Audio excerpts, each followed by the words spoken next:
Mary. She used to be. Hey, Mary. How are you? Okay. Just in time. Some water. Not supposed to take I it. don't think you have to do that after. I know. I missed something. No. You're just in time. I'm not gonna make it. Oh. Yeah.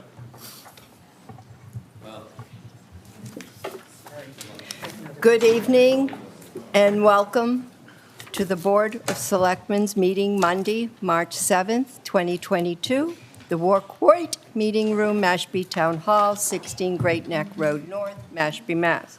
Broadcast live on local cable, Channel 18, streamed live on town Mashpee website, mashpeema.gov/channel 18. It is 6:30 and we are in open session. We will do with the Pledge of Allegiance, please. I pledge allegiance to the flag of the United States of America, to the republic for which it stands, one nation, under God, indivisible, with liberty and justice for all.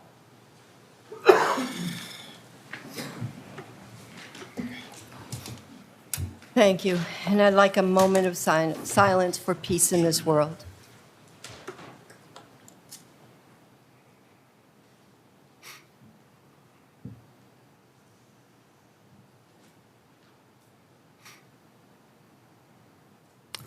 Thank you. We have public comment tonight. John Cotton. Thank you, Chair. I didn't know you could do that.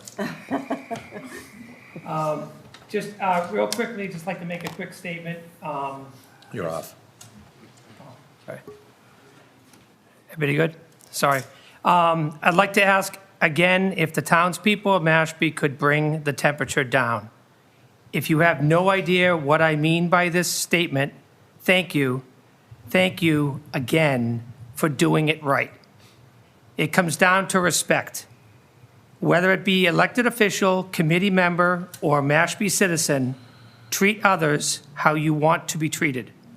Your words have consequences, whether it be verbal, email, text, or social media. You have the right to your opinion, but please be respectful. Thank you. Thank you, John. Lynn Barbie.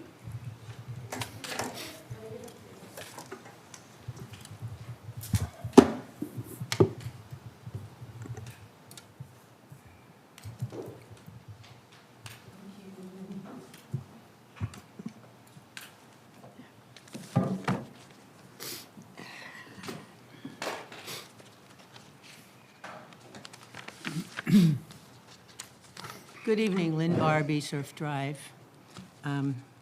Madam Chair, Select Board members, I'm looking forward to the Zoom presentation by NextGrid Representative Daniel Serber. I met and got information from him last fall when the related petition was first presented last fall.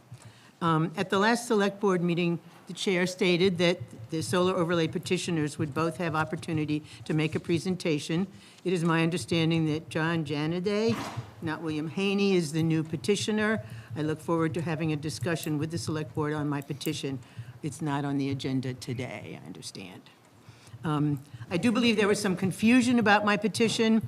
It adds paragraph numbers 12 and 13 to the other petitioners 174-45.7F, adding required performance standards. It does not negate the other petition. Why did I submit the performance standard language?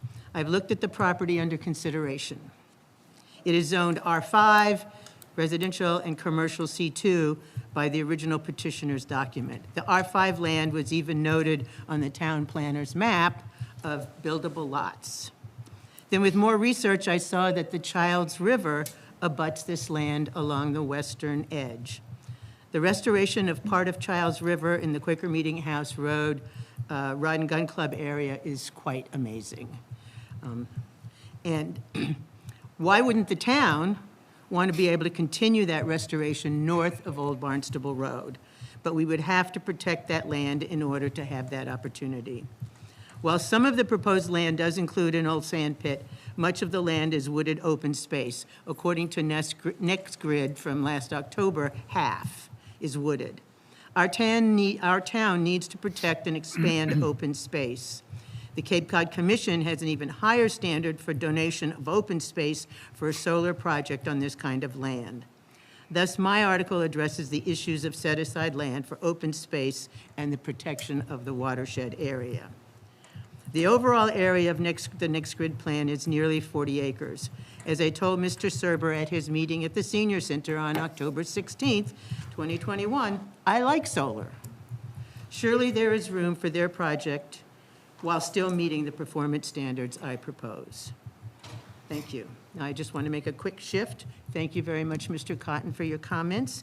I know you were at this meeting, this planning board meeting, the last one, and there was some very evil stuff going on, some excoriating of planning board members and people in the room, and we want it to stop as well. Thank you. Thank you. Tim Martin?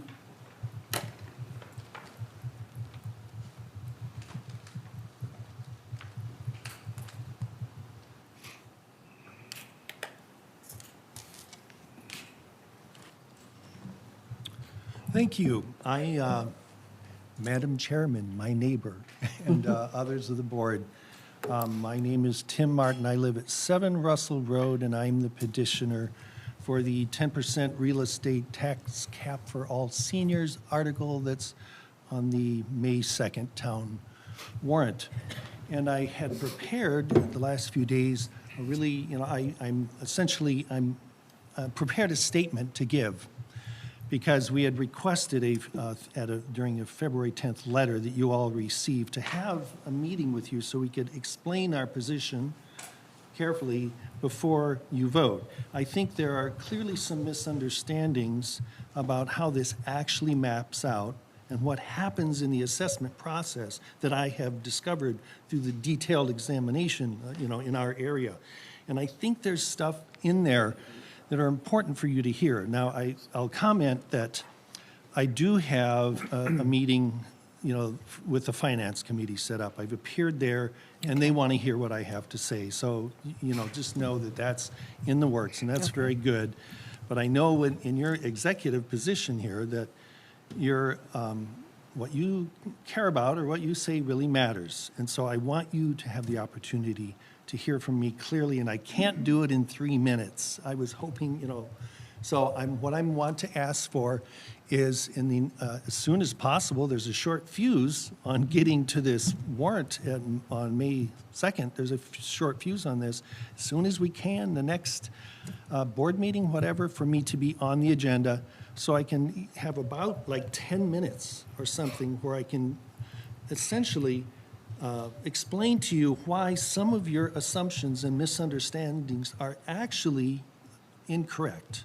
Okay. And I think there's some things I think you're missing that you really should hear. So that's but I do want to give to you the handouts that I was going to give anyway. So can I do that? You can just give them to the So one copy for each of you. And she will make sure. But thank you very much. You're welcome. It would be great to explain it to you. Okay, thank you.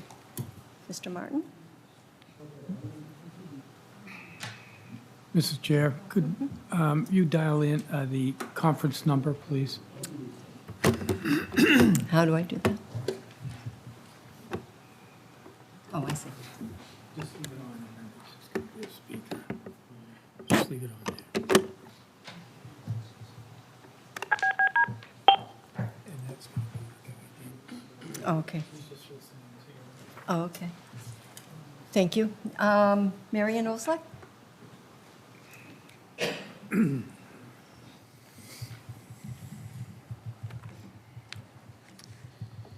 My name is Mary Adams Oleksak, 18 Capstan Circle. Over the past couple years, our community has united around the shared goal of cleaning Mashpee's waters.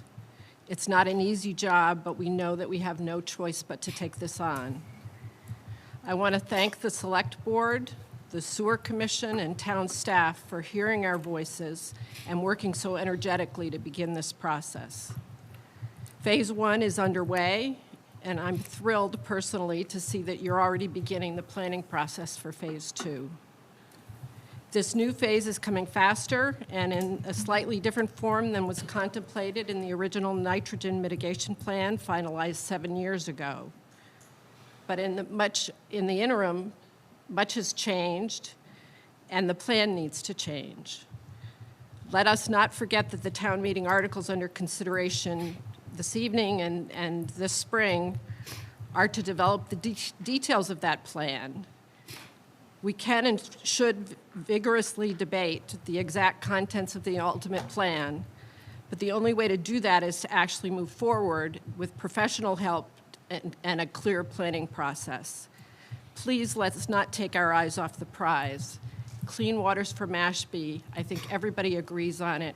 We can find ways to work together and lower the temperature so that we can get this done. Thank you. Thank you. Harleen Williamson? Hi, I'm not sure if I'm on the agenda. This is sort of new to me, or I was just supposed to sign. I have a petition that I want to get on the spring ballot. Would that be now, or? It's, I don't know. Terry said you're on the agenda. I'll say then I'll call you when you, Okay, that's fine. okay? Sorry. That's okay. Thank you, everyone, for public comment. Now, discussion and approval of the following special events. Recreation Director, Mary Bradbury, please.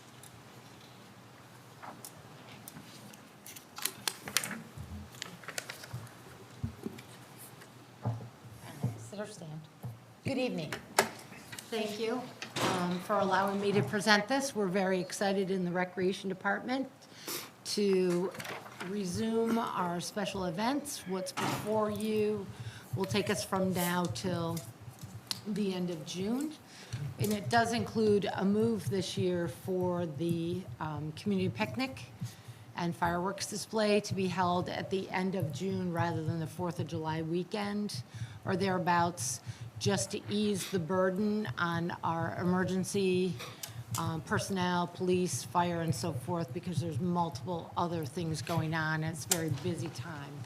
So we adjusted our date actually forward to kick off Cape Cod's 4th of July weekend. And we will come before you for the remainder of the year, but we just needed to get this piece done now. And we're very thankful and grateful that the COVID restrictions have been relaxed, but rather than go ahead and approve things far out into the future, we thought we'd at least get this much done. So thank you. We're very excited to get back doing what we do best. Okay, so you're going to start off with the annual fishing derby. John's Pond, Saturday, April 4th, 9 to 11:30. Right. Okay.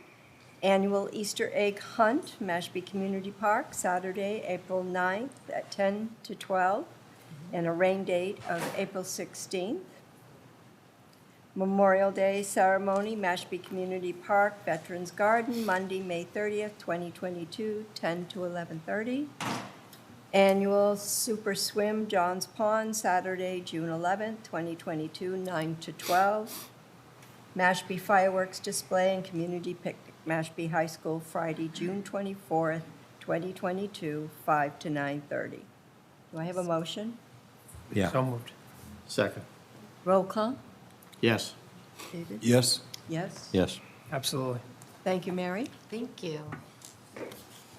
Discussion and approval of FY23 transfer station fees. DPW Director Catherine Bruce. That time of year, Catherine. It is.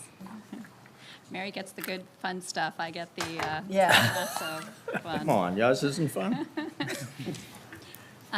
So now the budget has been set for FY23.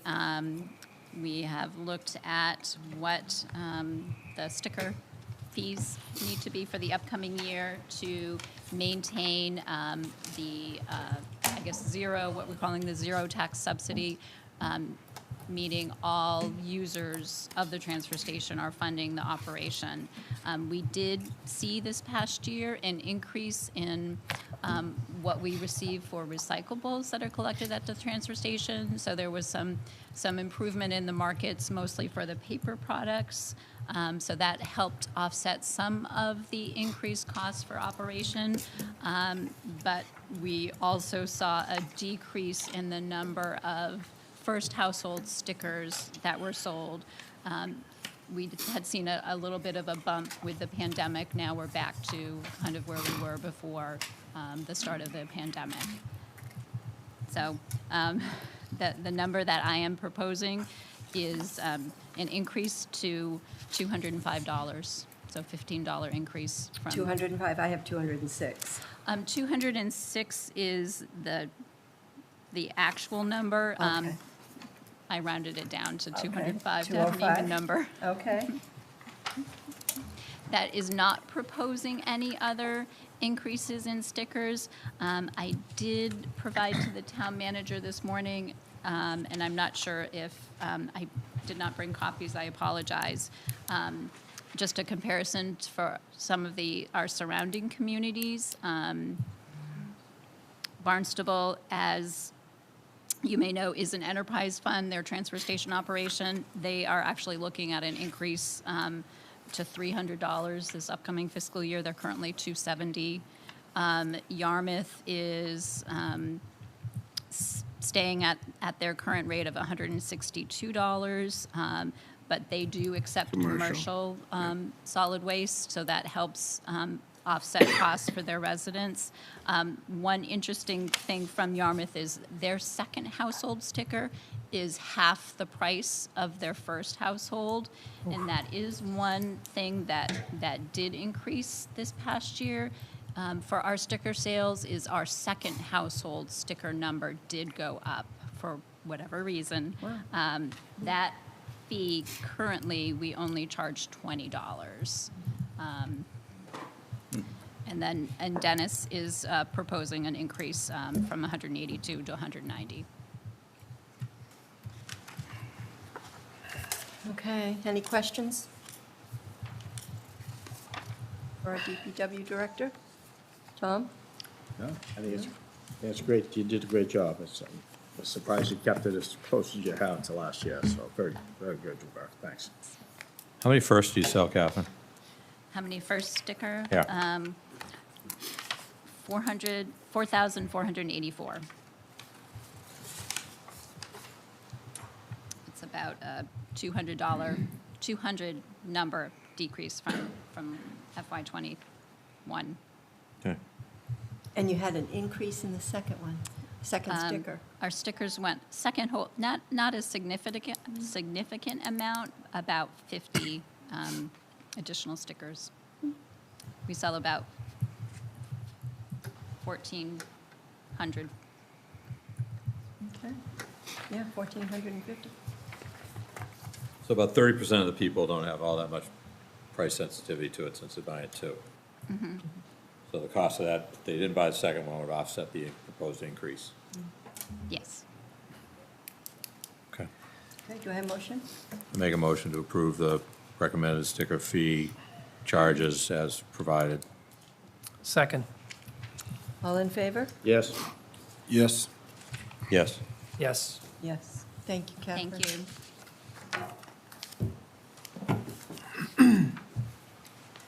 Discussion and approval of appointment to the Conservation Commission. Aaron Copeland, Associate Member, term expires June 30th, 2022.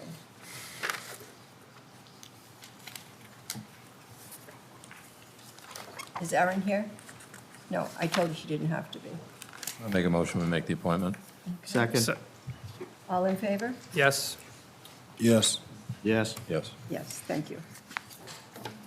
Discussion and possible action on kayak storage. Shelley Goberman?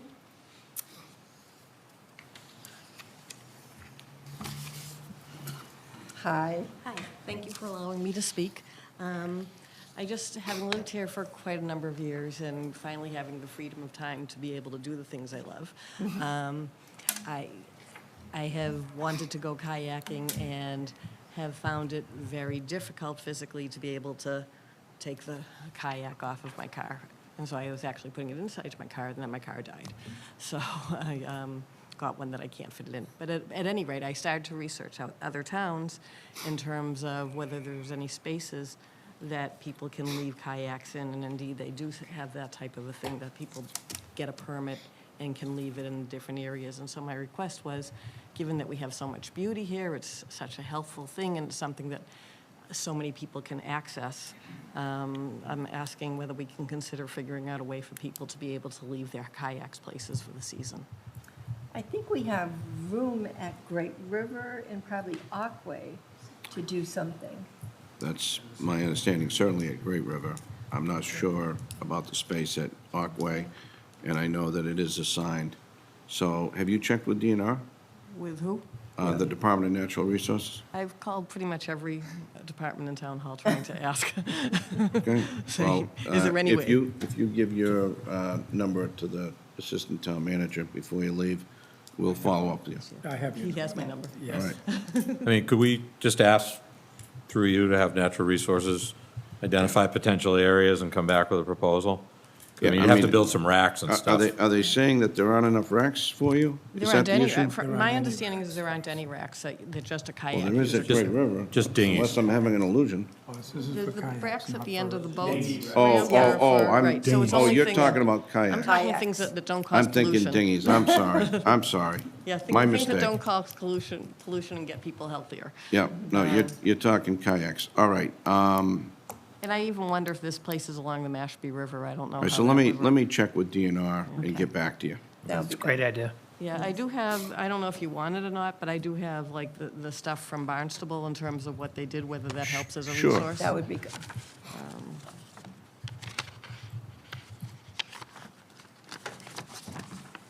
And if you want me to help with anything, Sure. Thank you. Thank you.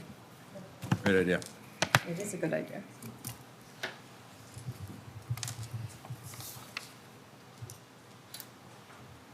Okay, discussion and possible action with regard to a non-binding ballot question on the May 7th, 2022 election. Holtitz LLC withdrawal of plans to discharge radioactive water into Cape Cod Bay. Arlene Williamson.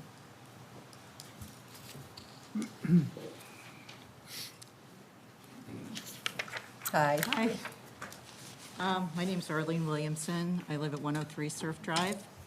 And I'm sure you're probably all aware, either in local news or local newspapers, about the Holtec wanting to discharge radioactive wastewater into Cape Cod Bay. And there's a lot of, Keating, Markey, Warren, they've all issued letters to the NRC, to Maura Healy is on this. It's just, we don't really trust Holtec because the NRC is really kind of an overseer of even local governments. They set precedent as to what can and cannot be released.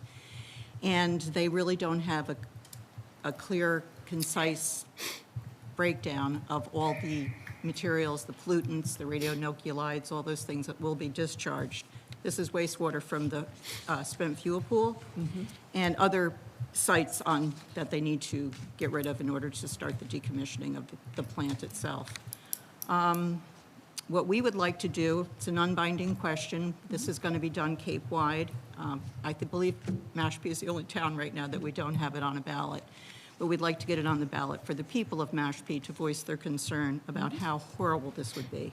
I mean, the Massachusetts Fishermen's Association, the lobster group, I mean, just would be devastating to the fisheries, to the finfish, to the shellfish, to everything. So, and tourism, I mean, basically, it's just a horrible, horrible thing to even think about, especially that we're all hearing so much stuff about the dangers of nuclear.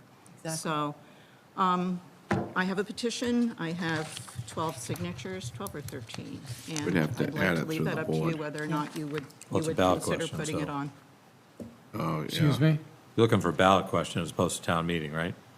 This is, yeah, I'm too Oh, late for the other one, non-binding, so, all right. yeah.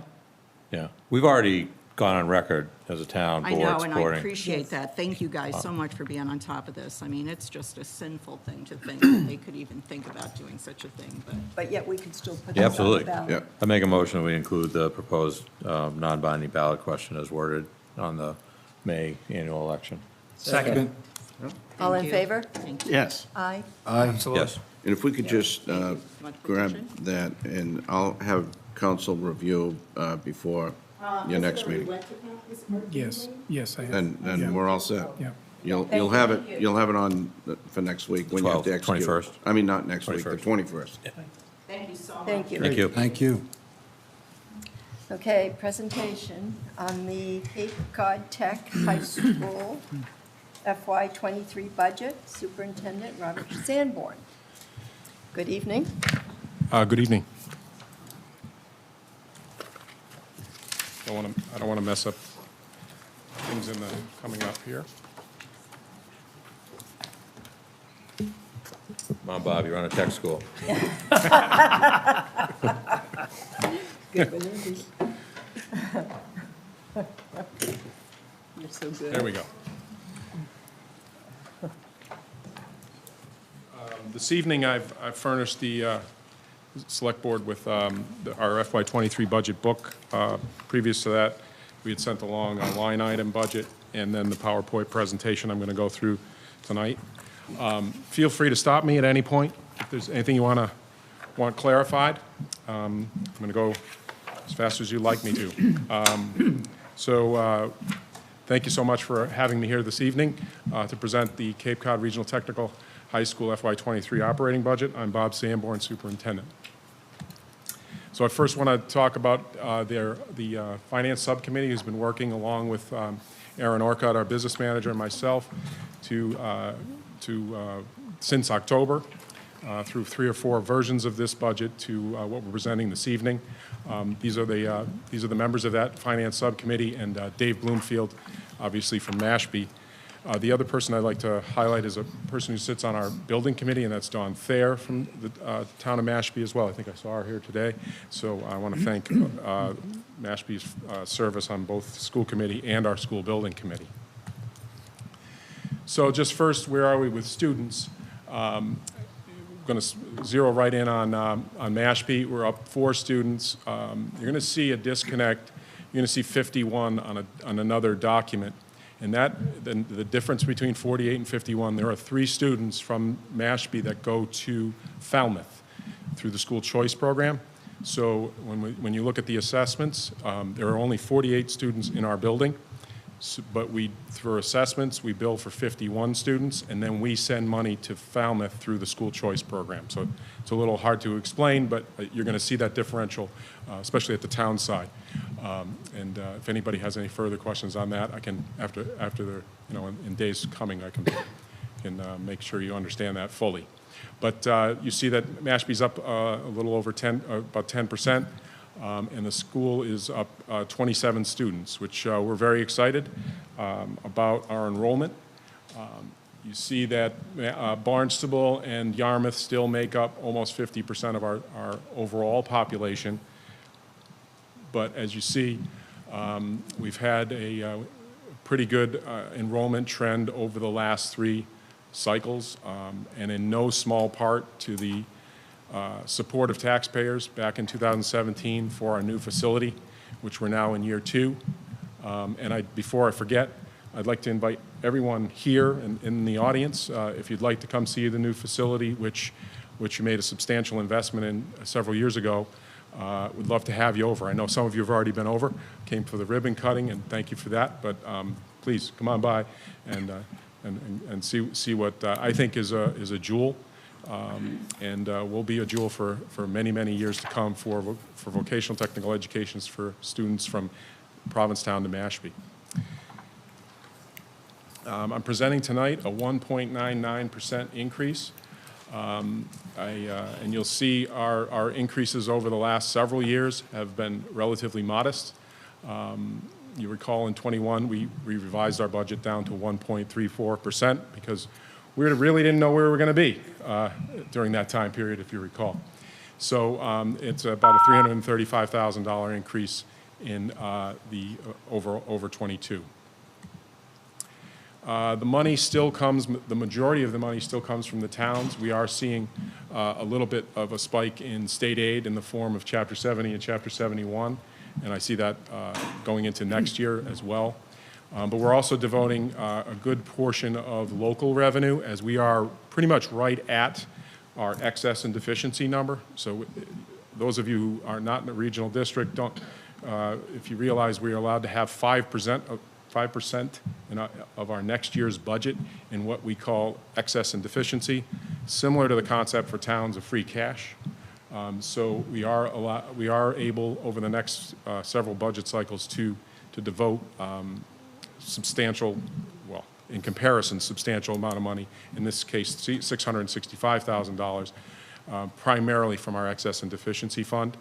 And I say that we're going to do it a couple years in a row because you're going to be hearing soon that we earned about $900,000 in interest on the MSBA funds because we did invest them in a short-term CD during construction, and you're not allowed to utilize those funds for any part of the project. So those will be coming back as soon as E&D is certified when that money goes on, and we'll either defray this year's assessments later in the year, or we will do that next year, and that'll be with discussions with the towns.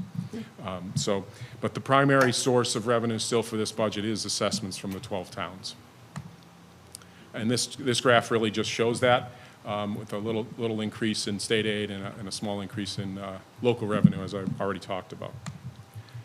So this is our budgets over the many cycles, and you see 21 and 23 were high water marks for our usage of local revenue with $665,000 this year, as I've already showed you. What is the money used for? You see that we are primarily a person business, a human-centered business, and teachers' salaries and building leadership salaries, support services salaries make up, along with benefits, over 76% of this budget. And then insurance benefits at 10.9 is really the next leading number, along with retirement. This is really just the numbers that you just saw in number fashion rather than chart, and with the percentages meaning the overall percentage of the $16,127,000 budget. So the assessments for FY23 for the town of Mashpee, the operating assessments, you're going to see 2 assessments tonight because of the funding of the building for capital, but the first operating budget, I believe this is around a 3.2% increase for the town of Mashpee. Overall assessments, by the way, are going up by 0.48% in this budget, but Mashpee did have an increase in students, so that was one of the reasons it's up more than that 0.48%. So that totaling the total amount of assessments of $12,708,000.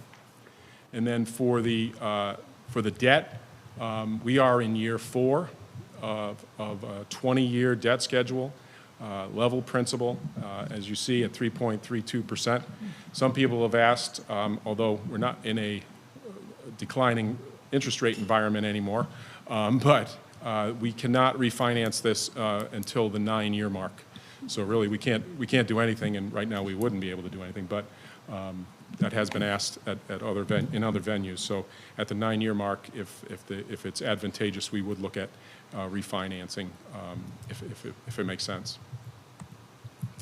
So the capital debt assessment for the town of Mashpee is $447,000 for the total debt service for FY23 of $6,081,325. And this just puts those 2 numbers together to give you the overall operating and debt assessment for the town of Mashpee of $1,458,465. I just want a brief look at something we call the graduate follow-up study we do every year, and the most recent would be the class of 2020. This is a year after graduation. We do a survey of the graduates to see where are they. And two students, or 1.8%, were in the military. Employed, related to what we taught them was over 52.6%, or 60 students from that graduating class. 27, just over 27% pursue further education. And these are relatively historical percentages that additional education will range anywhere, has gone as low as 25 up into the 40s, give or take a particular year. And then those who were employed but not related to what we taught them, directly related, was 15%. Only 2 students were unemployed or not in the labor force, another 2 students. So these results are relatively consistent with over the years, which we're pretty proud of. And another question we do ask, I don't have it on the slide, but is where are you? Meaning, have you left the Cape? And we know that's a problem. But the most recent number was 84% of those students were on Cape. And that's a pretty consistent number too in the 80s of percent of students that stay on Cape, live on Cape, work on Cape, which I know with the demographics of Cape Cod, that's something that's important to all Cape residents. This got cut off, but I apologize for that. But our efforts on OPEB, which is other post-employment benefits, has been substantial. We have over $2 million in our OPEB trust through the Plymouth County OPEB Trust, and we are ahead of our schedule to retire or to fully fund health insurance, the cost of other post-employment benefits in a 28-year period right now. Now, I say that prior to the last 2 weeks, because the impact of, because these are invested funds, it's obviously a long-term window, but the last 2 weeks have been pretty tough. So we were very well ahead of our 28-year schedule 2 weeks ago. So that's our efforts there. And you'll see in this budget, we're devoting $250,000. Next year, we will go to 300, and we will keep it at 300 going forward. And that's our goal. And then also when our assessment, which is also in this budget for Barnstable County retirement, when that sunsets, and it is due to sunset in 2040, I believe, or 2039, if they don't move that out, we would add that number at that time. Somebody else will probably be in charge by then, but we would add that number to accelerate the funding schedule to retire it in that 28 years. And that was all work that was done with our finance subcommittee, of which, as I said already, Dave Bloomfield is a member from the town of Mashpee. So I went relatively quickly, but I would open it up to questions. Just in summation, it's a 1.99% increase overall, 0.48 on assessments, and I believe the Mashpee assessment operating is up 3.2%. Any questions? Just quick comment. I did attend the ribbon cutting and open house, if you will, and it was amazing. I was very impressed, and I really enjoyed. It was the kids there, and they just were so happy. I mean, their faces. I mean, it was amazing. It was smiles all around, and it was early, and I'm sure they had to start early on that day to prepare a spread like that, but I was very impressed, and school looks amazing. Thank you. Thanks, John. Thank you. You know, we were getting set to do this the day before. You saw the ribbon. It was like from here to the back wall. Yep. And we had, 15, 20 kids cutting, or in between the cutters, I should say. And we had the Cape and Islands delegation there. But Etzer Lindor, who's our valedictorian, and he's from our HVAC program. He's going on to further education.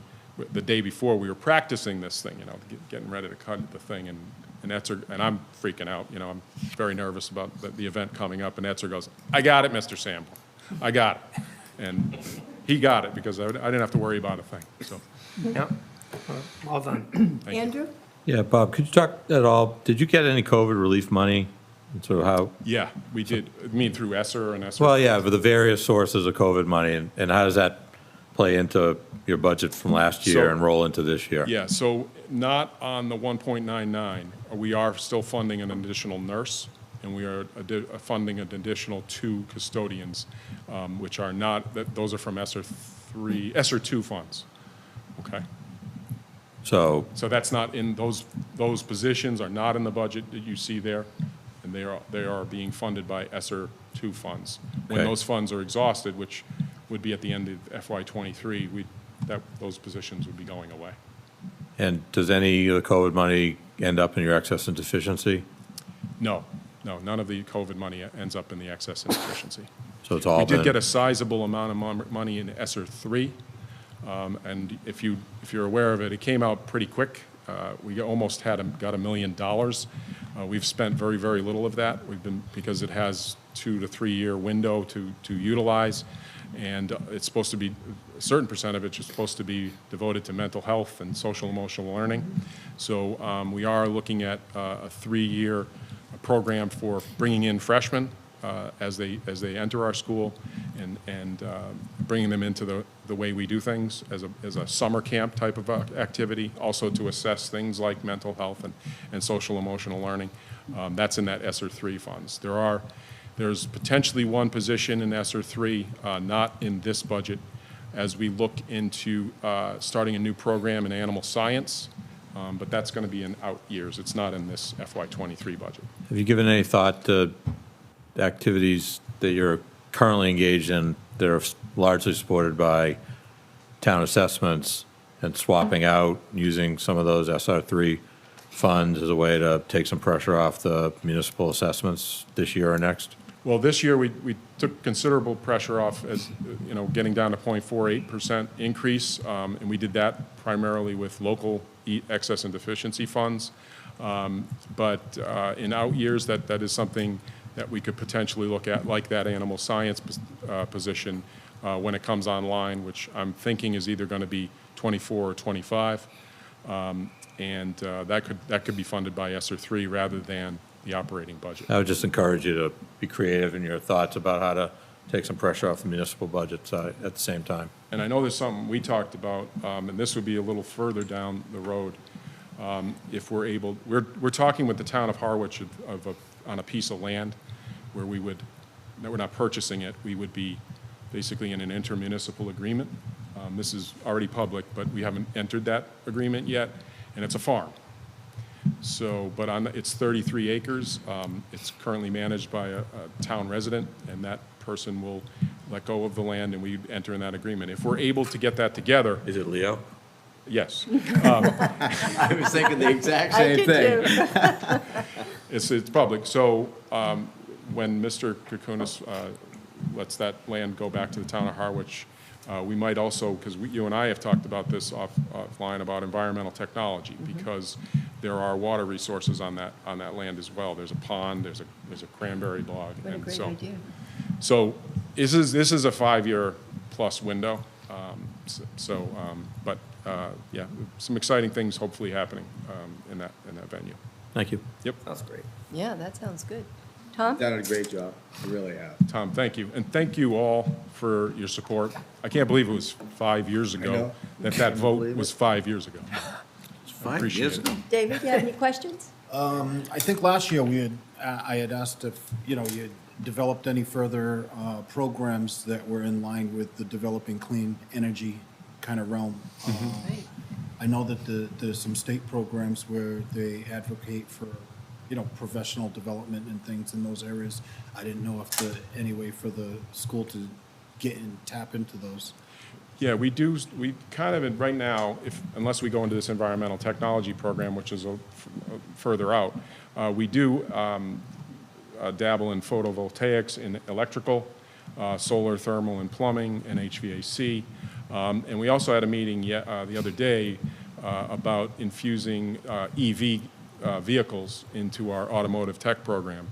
So we may be going for a capital skills grant for some curriculum, professional development for students in auto tech to learn the basics of an EV vehicle as they go out into the workforce.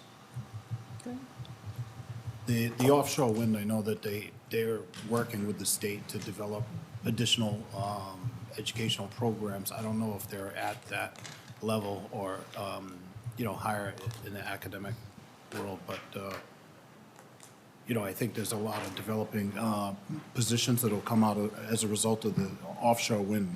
Yeah, specifically. I think you're right. I think they're a little higher level than a student coming right out of our school.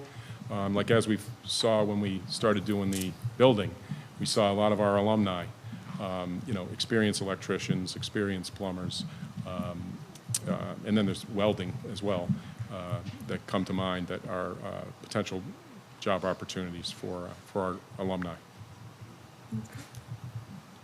What's that? Tom, any questions? No? Thank you. Very Okay. happy. Thank you for coming. Thank you.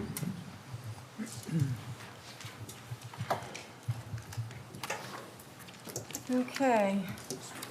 Presentation on petition articles with regard to the solar overlay district, next grid, Daniel Serber, Viva Zoom, I should say.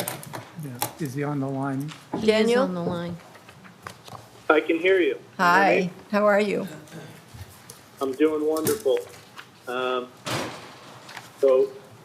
should I just get started? Yes, you may. Okay, and so I think you guys can see my presentation. Yes. Great. Just So first, coming up. I'm really sorry I couldn't be there in person. I had to fly out of state last minute for a family emergency, which, I flew with a 7-week-old, so it's kind of scary stuff, but I'm here and I'm happy to be presenting to you guys. So a lot of you should already know about this project because this was queued up to go to town meeting in the previous October. This was a solar project, or, it's proposing a solar overlay zone. And I want to introduce my company and tell you why we would like this petition to pass and what we plan on doing with the parcel if it were to pass. So, Next Grid Inc., we've been developing solar sites in Massachusetts for a few years now. We do a lot of activity on Cape Cod. We've specialized in repurposing sand pits here on the Cape, and we have permitted projects in Brewster, Bourne, and Harwich, and we have a fully constructed sand pit project in Chatham. Additionally, we've constructed rooftops and parking lot projects in Hyannis, Yarmouth, Dennis, and Provincetown, and we have contracts to build additional projects with some big Cape Cod institutions like the Steamship Authority, Cape Cod Hospital, and the Wellfleet Drive-In. And as of 2021, we moved our headquarters to Boston. So the warrant article is for solar overlay districts. Solar overlay districts are very common in the state of Massachusetts. A lot of towns and some of the cities in the Commonwealth have these. They add a large ground-mounted solar facility use to the underlying zone district, and the underlying zone district remains unchanged. This does something for the town. It allows them to have the freedom to choose which parcels are best suited for a solar field. Most towns pick brownfield sites, former current sand pits, and landfills. But, they might also pick just underserved greenfield sites as well, depending on the town and what they important. So the parcel in question that we would like to see a solar overlay zone added to is 420 Nathan Ellis Highway. This is roughly 38 acres of total land area, and that includes those residential parcels to the east and to the south of that large parcel. That large primary parcel is 24.5 acres. The northern half of that parcel is zoned C2 commercial, and the bottom half is partially zoned R5 residential. It's located on a former sand pit that ceased operations in the mid-2000s, or early 2000s, 2004, 2005 point in time. You guys are all familiar with this part of town. You guys know traffic issues and other stuff that's going on right there on Nathan Ellis Highway. And historically, as a sand pit, so we find these sites to be perfect for solar. They don't have great soil any longer, and solar tends to be the highest and best use because there's a huge pit in the ground, for one thing, and working with that topography is costly for other traditional kinds of development. But we're able to build right there in the sand pit. So you can see, if you're looking at the same slide as I am, unfortunately it's hard for me to tell. In 1971, you can see that's fully cleared. 2002, a lot of it's still cleared, and then as today, there's some scrub pine that's growing back, and it's looking less like a sand pit. But you can still see that nothing's been able to grow in the major sand pit area. So the proposed project is to add roughly 9 megawatts DC of ground-mounted fixed tilt solar with battery storage. Solar's a fairly simple kind of development. They're solar panels that don't move. They don't really make noise. They don't really do much. We're planning to make this as low of impact as a development as possible. And to accomplish that, we're proposing a minimum of 50-foot wooded buffers on the residential sides with additional berms and Leland cypress to ensure no visual impacts. So what that'll mean is 50 feet of the existing forest will remain 100% intact. Behind that, there'll be a berm, and above that berm will be Leland cypress, which create essentially a impenetrable visual barrier between the solar panels and any public right-of-way or residential structure. For 3 seasons, the Leland cypress won't even be necessary, but in the winter, you'll be able to see through the natural foliage, so the Leland cypress is going to help make sure we have a 4-season buffer. We've located all equipment pads a minimum of 800 feet from residential structures to ensure there's no noise impacts. The only portion of these systems that make any noise is the inverters. We're using central inverters, and we're locating them twice as far as the decibel level would say that anybody could actually hear any noise coming from those.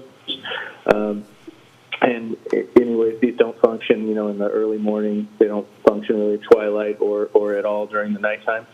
But at no point will these be able to be heard from any public right-of-way or residential structure. So there's going to be no impact on traffic at all. There's no impact on schools at all. There's no impact on groundwater, no nitrogens, no septic. There's no extra strain on any town resources whatsoever. But what you will see is an increased income from the town, a low-impact neighbor, and renewable energy produced in Mashpee and used in the local Mashpee distribution grid. Under these panels, it's going to be planted in pollinator mix, so it's going to be essentially a meadow. It's very conducive to local plants and animal species. A lot of the smaller critters love our solar fields. And so you're really talking about as low impact development as possible. There are alternative uses, obviously, for this land, so I don't want to come across as if we don't develop this land, it would just necessarily sit there untouched. Somebody is actively trying to sell this property and develop it. So as of right uses that are in the R5 or C2 zone district are livestock or poultry farm, church, government buildings, cemeteries, residential uses, and agriculture uses, which would have no limit on the amount of trees that could be cleared on this land. Special permit, there could be a retail store built, including big box stores. There can be auto sales lots. A marijuana establishment is allowed in the zone district. Strip mall, and then parking lot is a principal use. So if we were to not be able to develop this land, theoretically some other company could come in and buy it, build a parking lot, and put solar canopies over that parking lot. But, so that's allowed with a special permit, but just a ground mount solar facility at this time is not. So that's what we're hoping to see change. I think what a lot of people want to know about is the financial proposition that we're bringing to the town. So we can be taxed traditionally or in a payment in lieu of taxes. What we'd be talking about in a payment in lieu of taxes is $12,000 per megawatt DC. As I said, we're estimating 9 megawatts. So we're looking at $1,872,000 over the term of the project in tax revenue. Additionally, one of the more complicated parts of the financial proposition is we would donate the land to the town with a reversion clause. As part of donating that land to the town, we would pay the town rent for the land we were developed on. That rent, we'd look at $9,450 per megawatt DC annually, or $1,474,200 over the term. And then if we exercise the reversion after the life of the project, we would be able to reacquire that land for $2,180,000. So in 20 years, you're looking at a total financial proposition of $5,526,200. And that's for a development that does not, again, create any strain on any town service whatsoever. So if the articles were to be approved, what would be next? The project, we need to still obtain all necessary permits. This special, or the solar overlay district would just allow us to seek a special permit. So we would still need to get a special permit from the town of Mashpee Planning Board. They would be able to add conditions, for the special permit process. And then the town would have to negotiate and exercise a memorandum of agreement with us that would be allow the town to accept the land and accept rent under a 20-year term. So any financial proposition longer than 3 years needs to be accepted at town meeting. We're talking about a 20-year rent contract. So that would need to be accepted at town meeting. The town would need to then accept the land under a quitclaim deed. Then project construction would be roughly 4 months, and then 20 years of passive or income from a passive development. So a lot more would need to be done, but none of this can really be done until we know that this is a viable parcel to develop on. I'm just going to open it up to questions, and I'm here to answer whatever you guys might want to throw at me. Sure, we'll start. Tom, you want to go around the room? Nothing that I can think of. There's nothing that surprises me here. We've seen similar plans in the past. I think you did a great job explaining the location, the uses available. I'm pretty much satisfied unless something pops up. Thank you. Great presentation. David? One question that I have is, has there been an environmental assessment at this time? So there hasn't been a full, if you're asking if there's been like an ERI, environmental assessment, there hasn't been one of those. Our civil engineers have environmental staff have taken a look at the land.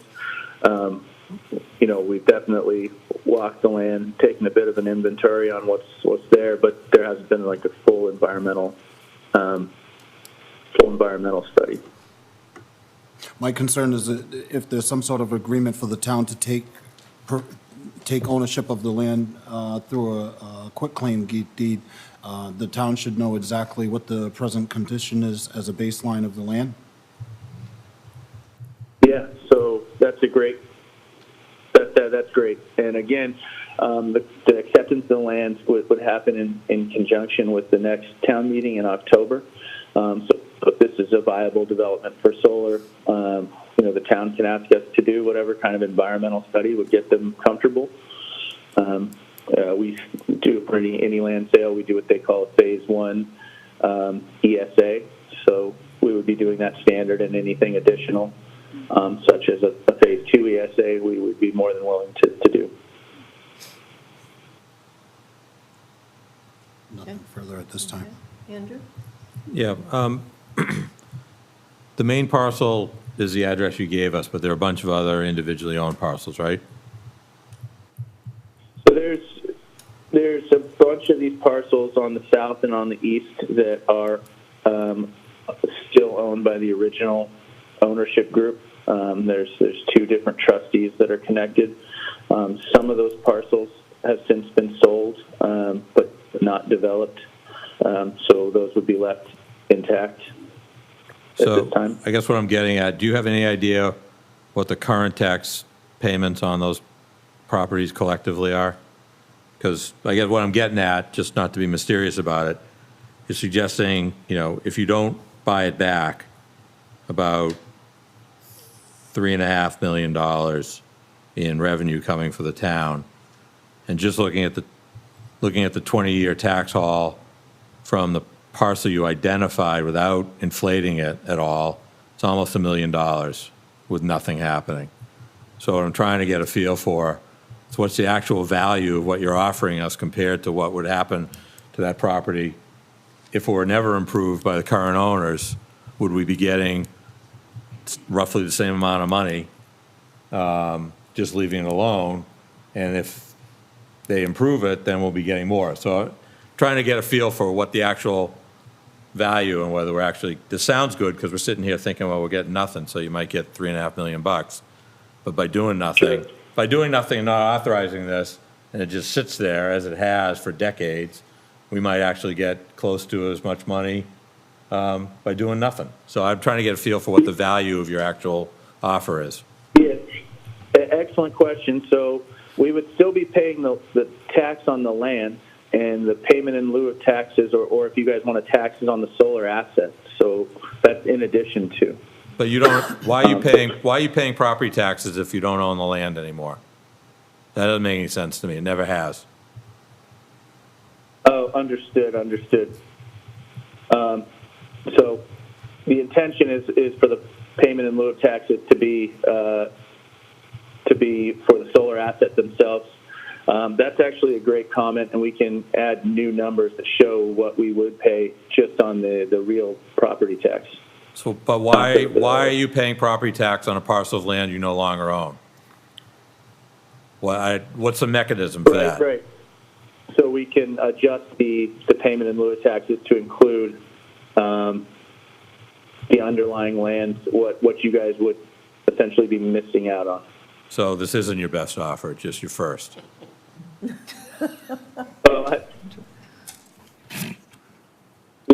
Yeah, I guess it wasn't properly considered in that context. Yeah, I mean, my problem with this project, I have two problems with this project.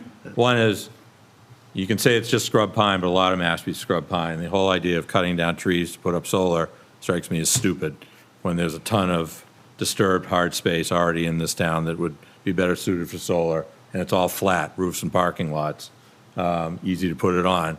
I know it's not as economically valuable for you, which is why you don't do it, but allowing that in this situation, you know, in most of the area you're developing is actually off the existing remaining sand pit. So I don't particularly like it from just a matter of policy. But you've been circling around this town on this piece of property for over 2 years. And this is the first time we've had any kind of presentation from the solar developer on what you're offering the town. And, you know, there was a pretty good little campaign you guys ran last fall that never came back to this board, where you put in people's heads that it was going to be worth all this money, but you never offered us anything. And now you're in 2 weeks before we're executing the warrant, make a recommendation on this, and it all feels really late in the game again. I don't know where you've been between last October when you got bounced from the warrant and this March. So, you know, I don't like the concept of the project in this particular location for this amount of the property you're taking. If you want to shrink it down to that which remains undisturbed and away from the river corridor and cut down less trees, interested in talking to you about it. But, you know, we're 2 weeks away from making a recommendation at most, and all of a sudden, like, well, we'll pay you taxes. So if you guys want to make a real deal with us, you need to get serious about what you're proposing, putting on the table. I'm a no at this point. John? Actually, I was going to jump in a little bit of what Andy actually just said, but, you know, again, if you're proposing, it looks like about 3.5, and again, it could be clarified a little bit. Right now, it looks like we just don't know some of the numbers. And it looks like 3.5 million, but to Andy's point, you know, what taxes are we receiving now on the property as a comparison? So we don't know, and now we have a couple weeks to look at that. Again, I'm not necessarily against the project, but, you know, I would like to know what the actual deal is, and by this PowerPoint and by these numbers, it's still a little unclear exactly what's in it for Mashpee. So if you could, I don't know how quick you can turn around and give us some more clarification, but, you know, I would like a little more clarification on the numbers, and we're talking about taxes, what it is now, what are you going to pay, an actual deal. And to Dave's point, I agree with you. If we are going to take the property, it's no different than any commercial transaction. We definitely should do an environmental, just to make sure And again, we would only take ownership of it, according to this deal, I believe, for 20 years. And they, inside this deal was also the right for them to buy it back. So it would be kind of us renting it back to them for the 20 years. Right. So, and I'll end it as just, if you can, narrow down and give us a more definitive breakdown of the numbers and what the offer is, so then at least everybody knows what they're voting on, yay or nay. Daniel, our next meeting will be in what, in 2 weeks? 21st. The 21st. Can you come back at that meeting? Can we put him on that meeting? To come back with revised figures? Cal, can I ask for, if he's going to come back? Absolutely, I can. I can get them to you Daniel, before that. Daniel, if you're going to come back, 2 clarifications. One would be, what happens, assuming you revert and you take the land back, are there any restrictions on what can happen to it? Because part of the curb appeal to this proposal is you get no impact development. But what happens if you do solar for 20 years, then you buy it back and you put a strip mall in? So what happens at the end? And if we're going to end up with that kind of development at the end, we might as well get it now because it would actually be more lucrative. So what's the after contract obligations, if any, or limitations that you might have? Do we have any say in that?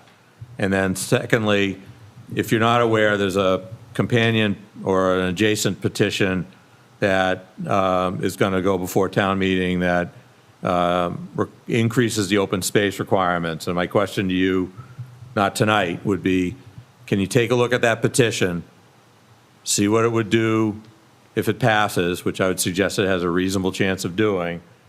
How does it impact your economics and your offer? So that we can go into town meeting with some full information about what it is and not be put in the position of saying, oh, we had this deal with the town. If you pass this other petition article, it kills the deal. I don't want to hear that in May. Good point. Yeah, I can partially answer that we already have those numbers. We've already taken a look at that petition. We understand, what it says and what it means to the project. And as far as the second issue you brought up is on what we can do with the land once we buy it back. So this warrant article is to add a zoning use to the current underlying zone. Then we would need to actually negotiate this contract with the town on the land purchase and reversion. And in that case, that's when it can be negotiated on if there's a future use or if you guys want to change the entire use to R5 or, whatever you guys would think would be the best ongoing plan for the land, after the solar use. It's been our experience that setting the deal before you set the zoning is a more protective of the town's interest. Once you get the zoning, you got the zoning. So I'd rather have a more upfront conversation about what the parameters would be about future disposition of the land, not let the zoning pass and then have my hands tied in the negotiation because you've got what you've got. Can we limit the zoning to be only solar? And then they would have That's not what this does. No, but could we? We could do anything the town meeting authorizes us to do, but Then at 20 years, that's not what 20 they're years asking. from now, they That's would not have what they're to change asking it. for. Right. And then 2 million plus of the $5 million value here goes away for the town. So it just changes the numbers. Right. So you got to know what the deal is, to understand what the benefit is. Okay, why don't we do that? Daniel, you can come back in 2 weeks at our next meeting. Does that sound good? Okay, yeah. Okay? That would be great. Okay, thank you. And I'll be able to be there in person, which I Okay. much more prefer. Good, thank you. Thank you very much. Okay. That sounds like a plan. Okay, we will convene the joint meeting with the Sewer Commission. Do we want to have Mike come up to the mic? Yeah. Mike?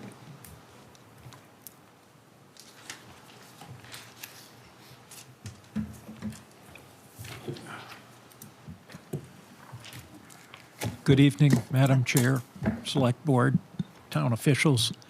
I'm Mike Rapaz. I'm on the Sewer Commission, and this very elite group to my left are my compatriots on the Sewer Commission. We are asking for 2 warrant items. One is for a hydraulic loading test, monies to fund a hydraulic loading test at the existing site so that we can increase the amount of wastewater, treated wastewater, that we put in the ground there. We were limited as a result of our initial application to 0.12 MGD, million gallons per day, to put into the ground. And we would like to significantly increase that. And we believe we can because the testing that's been done to date shows that the materials underlying the site are extremely transmissive, and we're hoping possibly to even quadruple what DEP will allow us to add to the site. That recommended number that is in the first warrant article is $80,000. It could go down dependent on what DEP is going to require of us. If, for example, if they require us to run the loading test with effluent from a treatment plant very similar to the one we're building, there's going to be additional trucking costs, and those add up quickly. So is this 80,000 the high mark? This is the high mark. High mark, okay. 80,000 is the high mark. And can I ask a question? So is this to accommodate the potential increased usage of the treatment center? Will this allow us to consider phase 2? Yes. Okay, so it's proactive. Perfect. Yes. Any question? Any questions about that item? And the entire commission supports moving ahead on this? Commission's voted? Move forward? Okay. And now where do we get the $80,000? He's the wrong guy to ask. I'll leave Well, he's that. asking for it.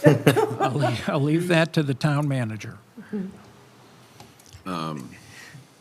Obviously, our limits will be on free cash, but the ARPA funds will be available. We do Available. have some ARPA funds currently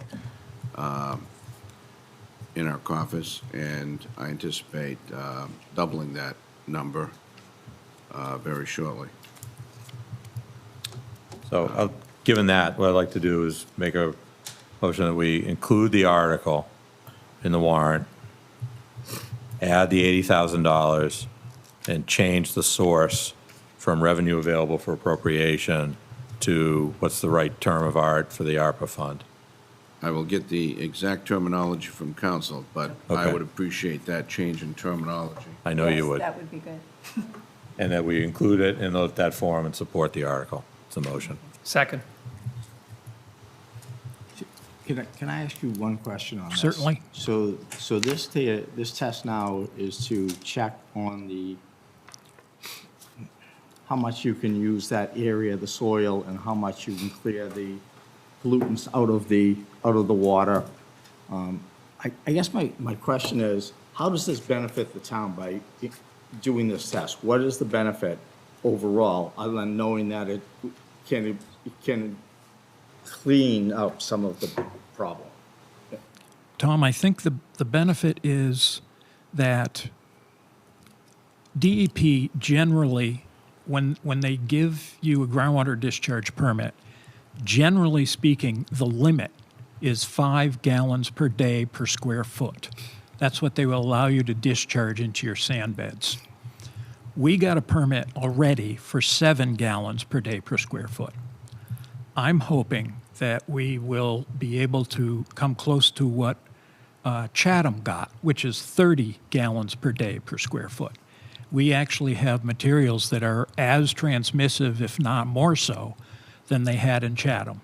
So the benefit to the town would be that we don't need to look for other discharge sites for the total volume of Phase 1 and Phase 2. So that would eliminate the possibility, is it just a discharge, or would it eliminate possibly a second plant, wastewater treatment plant? Just the discharge. We're not relying on the ground to provide any treatment. So really, Well, you can, if you don't have to build another, but No. it'll absorb more of the nitrogen, phosphorus, and help to, Well, actually, our treatment plant, as proposed, is going to treat nitrogen down to 3 milligrams per liter, which is really low, really low. Other treatment plants on the Cape currently have permit limits that are at 10. no? I mean, the trouble we've gotten into is with the systems we use now, we rely largely on the soils to absorb and manage the problem nutrients, and that's what's gotten us into the trouble we're in. So I think what the Commission's direction here is still going to need more treatment capacity. We're going to treat it to really high-quality water, and we need a place to put it in the ground. Finding places to put it in the ground are hard. We have a site that, with more testing, might reveal itself as being able to take more capacity so that we don't end up needing to find some other place and build a second set of discharge beds and move water, treated water around too much. Right. No, I get that. So now, if that's the case, is the treatment plant big enough to take on more water for, or sewage for treatment? I mean, is the system big enough without changing the plans on the plant itself? Right now, as proposed for Phase 1, the plant is designed to handle 0.48 MGD, million gallons per day. Phase 1 is just 0.12. So we've got a fair amount of space to hit the 0.48, and as you say, there might need to be some plant modifications to go beyond that and catch all of the Phase 2 flows. Right. It's unclear to date exactly what that would entail. Would that eliminate a second plant if we could enlarge the original, or not so much? Joe's telling me no. It had nothing to do with the plant. Doesn't matter. The issue here is the state has a process. You gotta go to the Up mic. to the mic, You gotta go Joe. to the mic. The state has a procedure that just limits the ability that they allow you to open up these systems. So they're allowing us to open it up as the first phase. But we need 3 more cells in that building, plus additional cells to do the rest of the town. Now, we just don't know how much we can get into the ground at the transfer station. It's just into the ground now, not Right. processing. Right. That's what this issue on the table is. I get it, but if this one moves forward, then we may have to increase the size of the treatment system, correct? Eventually, we will, yes, Tom. We've got I to guess do that's that my- to I guess do the my whole point. job, So yes. this is going to, it could snowball. I'm not saying it's a bad thing, I'm saying it's a good thing. I Yeah. just would like to know what the real cost is going to be, because I'm hopeful that with the soil being so good, that if we can enlarge the treatment system and take care of the town with one shot, it's a win-win. But I'm just curious what that number is. That's It's that- not that's just the next soil. article. Well, The next I know, article but speaks once to you go that. into one step, you have no alternative. You got to keep going. You're already And that's in all. the I'd point like where you have to an keep going. idea. That's all. Thank you. That's great news, though. Thank you. We're still under discussion, so Yeah. Yeah. we're still going to vote. Yeah. Go ahead. Oh, are you, David? any further questions? discussion? That's a huge difference to go from, 5 million gallons a day to 30 million gallons a day.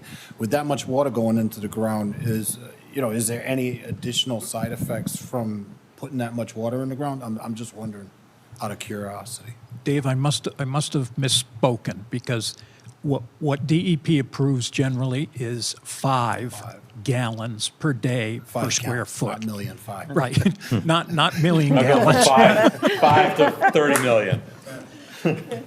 Sorry about that. So from 5 gallons to 30 gallons is still a significant amount. I mean, in a concentrated area. You know, Yes. that much water going in the ground every single day, is there any underlying effects from doing something like that in a concentrated area? We're going to have to do a groundwater model to demonstrate what natural resources it has the potential of affecting. But right now, it looks like it will have a minimum effect on anything. We ran a rough initial groundwater model at 1 million gallons per day, and it showed minimal impacts to the Mashpee River. It showed minimal impacts to the wetlands, Quaker Run wetlands. It may change the water level slightly in the wetlands, and we're in the midst of conversations with DEP about whether that's okay or not. But just to be clear, in this instance, the impacts Mike's talking about putting a little bit more water in a wetland, a little bit more river, base flow into the river. You're not talking about drying things out. You're not talking about flooding basements for infrastructure. So how wet can a wetland be is sort of the question that is asked. I guess my concern is because I live just off of the Mashpee River, and I look at it, it's in tough shape. So adding this additional, I'm going to say it's effluent at that point. It's cleaned, it's treated. So you wouldn't think that there would be any negative impact by adding additional water? We're not adding additional water. Stop and think for a minute. We're collecting the water from the same watershed we're putting it back into. So where all the houses are now that we're going to put sewers in, we're going to take water out. Then we're going to put it back into the same watershed at the transfer station. So we're not really manipulating the water, we're just moving it. Yeah, what I had heard said was that there would be additional water that would be put into the river. But I mean, I'm not opposed to this. This is great, but I don't want to have I would like to know that there is no negative impact to the river. That's all. If anything, Tom, I think it would be an improvement because we're collecting from septic systems that, like Joe says, are in the watershed, and instead of nitrogen coming out at 40 milligrams per liter, our plant will be delivering 3. Yeah, and like I said, I think it's great, but the words that I don't like is, well, I think, because I want to know that there's no negative impact on the river. Well, you can know this, Tom, the water will be the same amount, okay? Because we're taking it from the houses and putting it back in the same watershed. We're not changing watersheds here. It's treated water. The second thing is we're taking the nitrogen out of it. Right, So if you ask if there's an impact on the river, absolutely. It's cleaning up the river. That's what it's doing. That's what I want to, that's all I want to hear. Is there a positive flushing that will take effect, hopefully help accelerate cleanup of the mouth? No. No. No, there's no, the studies that have been done on the Papaneset mouth, it's pretty much, the amount of water that can come in and go out is roughly equal. You know, there's not a time lag caused by the opening. So, you know, you don't have a delay of the rise of the high and a delay in the decrease to the low. So it's flushing as it can. Yeah. You know, if the spit were to disappear, whole different story, but that's not a pleasant prospect for the well-being of that day. But from a different perspective, Dave, the clean water that we're putting back in is, as a plume, is going to be pushing the contaminated plumes that exist now. It's going to be pushing them into the river and moving them out more quickly because we're going to be slightly increasing the hydraulic gradient by putting this water in. Gotcha. So it's a good thing in so many ways. All set? I'm ready to. Okay, next one. Well, Next- take a vote. Sorry, you had you seconded the Yeah. motion to put it on the Yes. agenda, to change, yes. Yes. Yes. Yes. Yes. Okay, second one? Okay, the second one is, it's a request for funding to do what's called 25% designs. The 25% design is going to allow us to take a more detailed look at what the whole project would cost. And we have 2 bids in currently, 2 proposals for doing that 25% design. Now, this is for Phase 2. This is, yes, yes, for Phase 2. And we propose to select a bidder, and by June 30th, we are compelled to sign on the dotted line with the company we are going to select to do the work. I always get confused by the term 25% design. Basically, it means people will, whatever engineer is selected, will start looking into how much it's going to cost for each of the different phases, 2A through 2E. And hopefully, sometime in July, we will have a number that we can tell you the overall project cost will be, because we have to, in August, we have to submit to the state SRF department a budget to be hopefully approved in the October town meeting. Little accelerated, okay? Okay, sorry. So the idea here is to do the 25% design. We did that with the Phase 1. With the Phase 1, we were able to use, to do Phase 1, we used nitrogen mitigation money that the commission was holding. Okay. So we had sufficient money to do that. We didn't have to go to town meeting. This time, we got a little bit there, not enough. So the idea would be get an appropriation at town meeting in the spring. Commission picks their designer.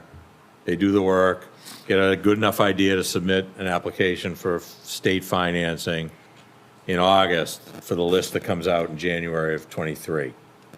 Between now or town meeting and next spring's town meeting, we'd know whether we qualify for state funding. We'd have an overall project cost estimate, much like we had a year ago when we went to town meeting.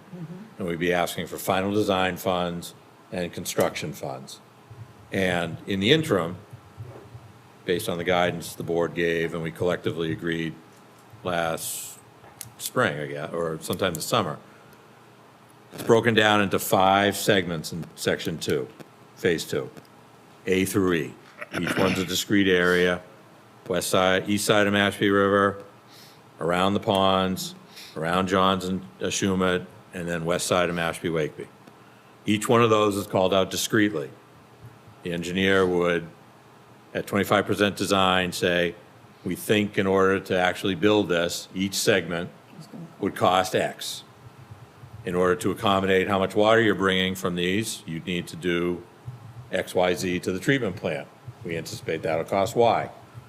Everybody comes back together.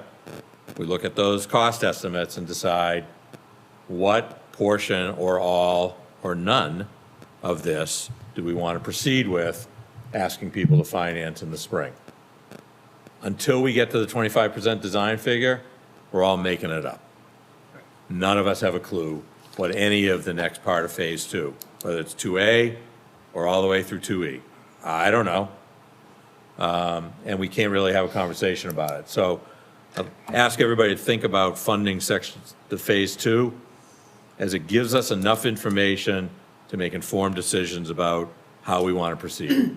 And until and unless we have that, we all have our wish list and our fantasy of what we'd like to do, but I don't have a clue whether it's realistic or not. Okay, so this article's asking for, Well, there's where it gets a little complicated. and that's what I want. So they have 2 bids. Okay. They came in, proposals came in at noon today, so nobody's really had a chance to look at them and decide. Here's the strategy I'd like to suggest to us. When you go to town meeting with an article and the number, set it high, you can always drop it. We make motions to change the numbers in articles all the time, once we know exactly what the number is. You can't go low and go high. So you set a high number, and then let them do their work, pick a vendor, negotiate a contract, get a best price, come back to us prior to town meeting and say, here's the number. This is what we're going to ask people for. Maybe it'll be the top number we had, maybe it'll be less. I don't know. Where does this money come from? So we had hoped that these bids would be able to be covered exclusively by ARPA money. That's probably not the case. So what I'd like to suggest, if we could sort of agree to this construct, that we ask Rodney to go back over the next 2 weeks, look at how we might finance it. What I would suggest is we've got ARPA money. There's still $174,000 in nitrogen mitigation money that the commission could send in for this. And then we set aside 75% of local receipts from hotel motel for wastewater. Right. Actual revenue from hotel motel local tax has exceeded our projections when we set the financing plan up. I think there's probably enough money in there that's not already allocated to phase one that we could draw out of that reserve fund that we set up to finance this. But I'd like to, this is all, we've had these numbers for 8 hours. Okay. We haven't had a chance to figure it out. So if the board's amenable to it, we give Rodney and his finance team a little bit of time to come up with a top line number. I think we can do this without talking about free cash. I think that, we've talked about this as a non-free cash expenditure. I think we should try and stick to that and see how we can make the numbers work, knowing full well that once the commission makes its decisions and negotiates a contract, we're going to have some play at town meeting in terms of what we're actually asking people to vote. Okay. Does that all make sense, Mike? Yes. It does make I mean, sense. does it make sense to the board? Yeah, I mean, it makes sense to me. I mean, so right now, we can't, like the last article, we know it was an 80,000 cap, if you will. Right now, we're just, Well, the high end hold number, tight. well, we do know a high end number, and I don't remember, what it was like 3.4. 3.4 is the outside possibility of what was said in the bid. So I think what we'd be asking the manager's office to do is, if the number's 3.4, how would you fund that 3.4? Right. Yep. They may pick a different vendor who doesn't have the 3.4 number, and then it comes down. They may negotiate with whoever they pick, and it comes down or alters a little bit.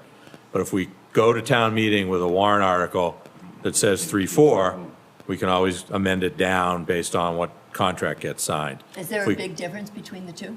About $1.1 million. Really? Yeah. That's a big difference. That's why I say it's complicated. Hold on a second. What? Hold on a second. There's a 25% design, and then there's a 100% design, and then the total. Right, all I'm talking about is 25% design. I understand, but I just want to make sure we're comparing apples to apples. Okay.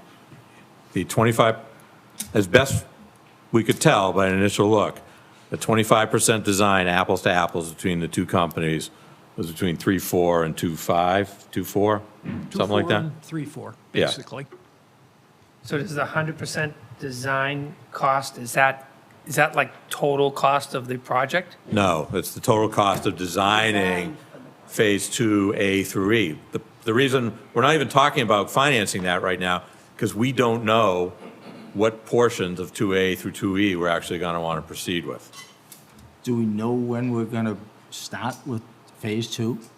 I don't want to know when we're going to put the Yeah, how shovel we gonna, I'm in the just ground for curious. phase one. Is somebody, I don't know. Yeah. Is it 10 years down the road? If everything went well, which right now is a little bit of a stretch, if everything went well, we'd be able to go to town meeting a year from now, May of '23, and ask for construction, complete design, finalized and finished design, and construction funds, which would then take. For phase 1? Huh? For phase 1? For phase 2. Phase 1's done. It's paid for. It's authorized. So this is phase 2. So we would get a complete number at, We would have a complete number to go to town meeting in the March, April timeframe of 2023. to do start phase 2. construction within an To start estimated cost construction for a year phase after 2. that. a year after. Right. So you're building phase 2 in '24, maybe 25. 27. It takes a couple years to complete.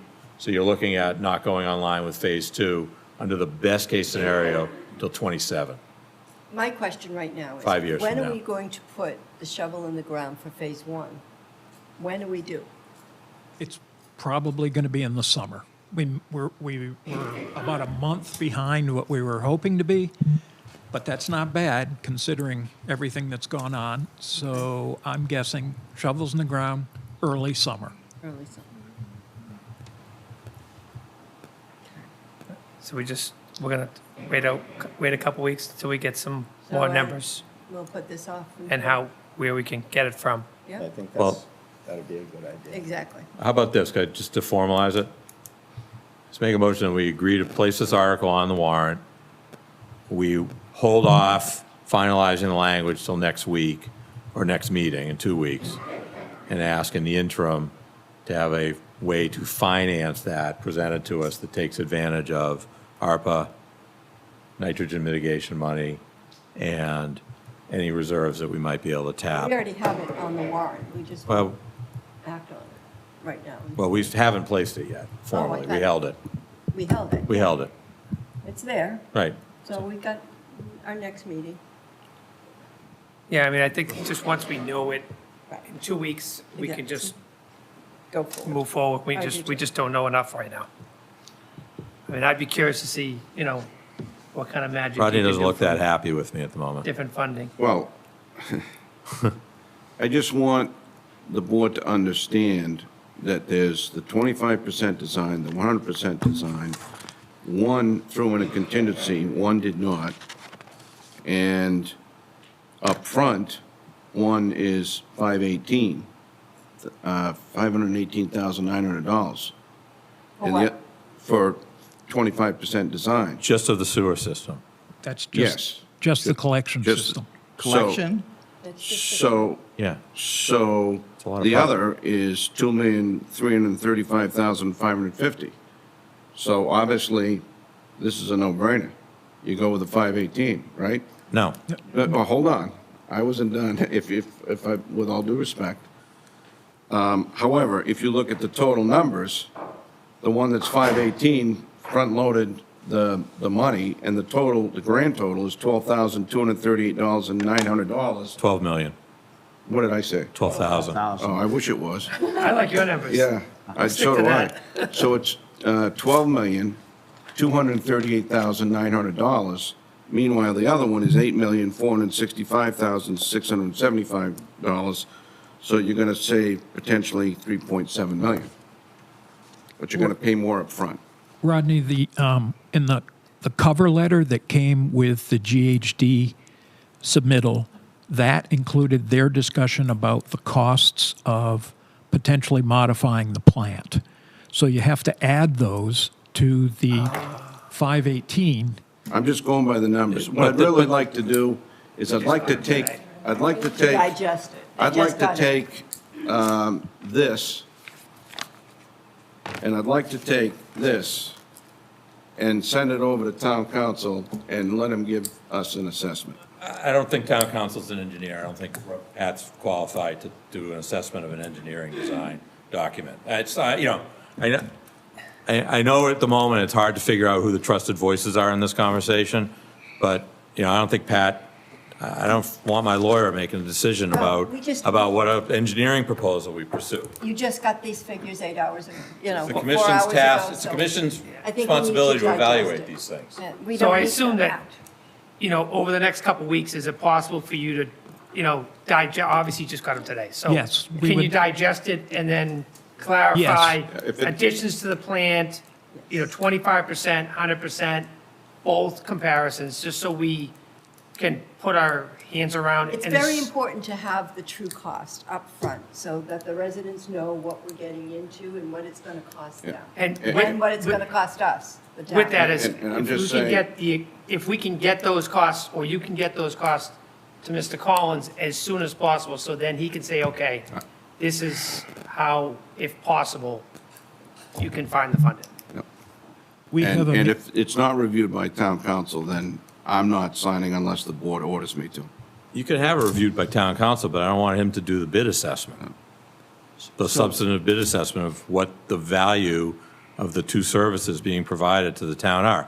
Obviously, any execution contract you're going to execute before you do it, you always go to council, and you should.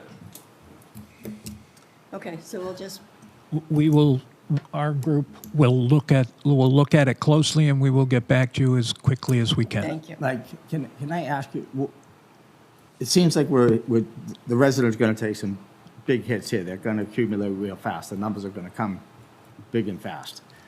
Is there any reason why we have to move so quickly right now for this phase 2? I mean, are we getting a great super interest rate? Are we getting free service?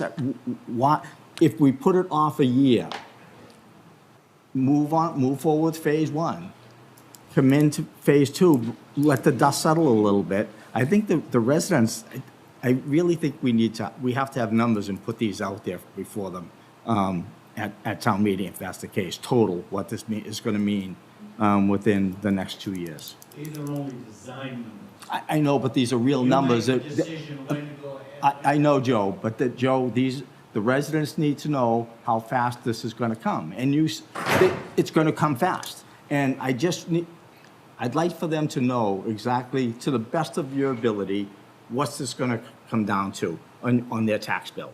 How are we getting by this? Hopefully, we're going to come up with some federal funds or something to make things a little bit palatable. But it seems, even to me, we're sitting here looking for numbers, and I think we're all agreeing we need to take another look.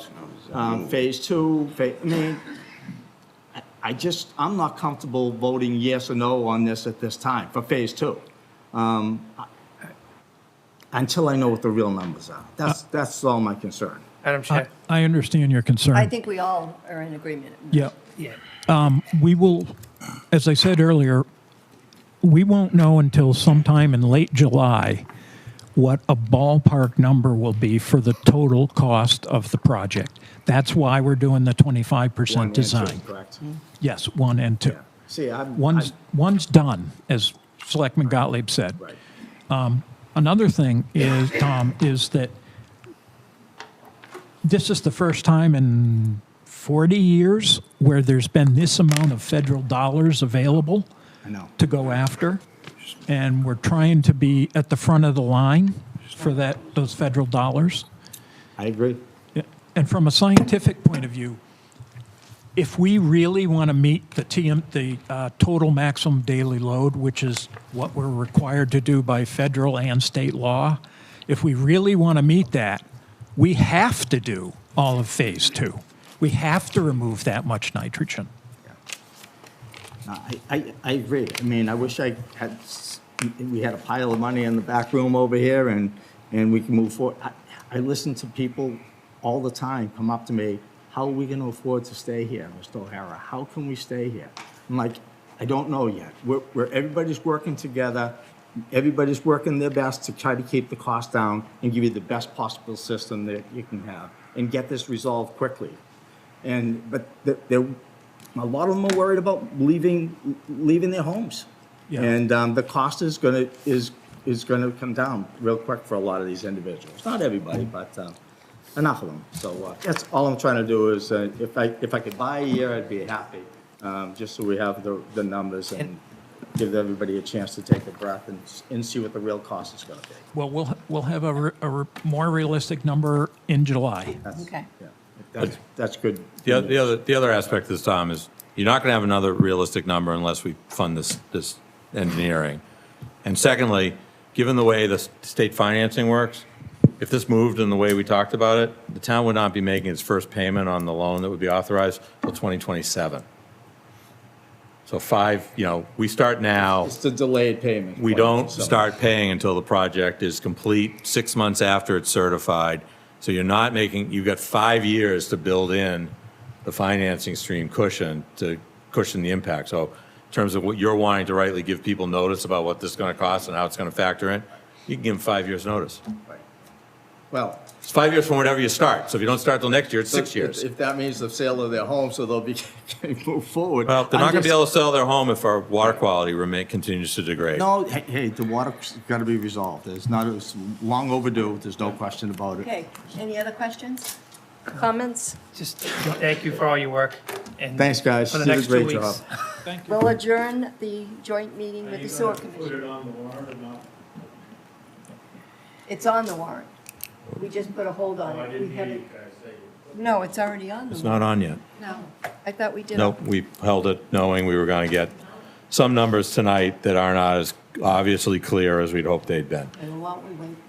So, next week? 2 weeks. 2 weeks, then we'll have everything to go forward. Okay, the joint meeting with He's the got to sewer. adjourn his meeting. I did. You have to adjourn your meeting. I adjourned.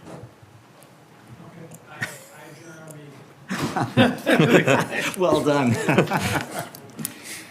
Okay, we adjourned the joint meeting with the sewer commission. Next, new business. Town manager, discussion with regard to implementation of the town's.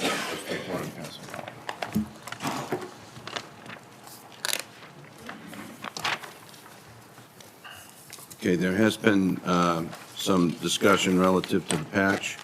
So if you go to the colored photos, the number one is the patch that, as far back as anybody on the department or nearby is aware of. And what year it was used, I don't really know, or what years, I should say. The number two patch was a modification. I believe it came at the request of Chief Fry, Chief Fry is the one that, it's actually Bingham. or, I'm sorry, Chief Bingham. Yeah. Mentioned that the headdress on the original one was not one traditionally worn here, and they changed it to that one, too. Number three was the blue patch that just said Mashpee Police with the town seal in the middle. Number four was the patch that I think made the cape look like a dog going to the bathroom.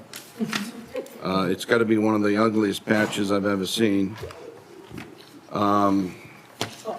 And it changed to number five. Number five was designed by then Deputy Chief Al Tadino. It just said Mashpee Police. There was an American flag on the bottom, and it said Cape Cod, Massachusetts, with the town seal in the middle. Number six is the patch that I modified, and it just simply says the same as the previous, with the exception of, instead of having the American flag on the bottom, it had the American flag in a much smaller version with the state flag. And that's all I changed when I arrived in 2005. The next patch, number seven, is the one that there's an objection to. That was as a result of a committee that was formed, and they came up with this patch. And subsequently, number eight is how it's going to be modified. I think it was asked, and I think it was Selectman Whedon asked whether or not the police chief has the authority to design the patch, and it is in his contract. He gets to design and establish the patch.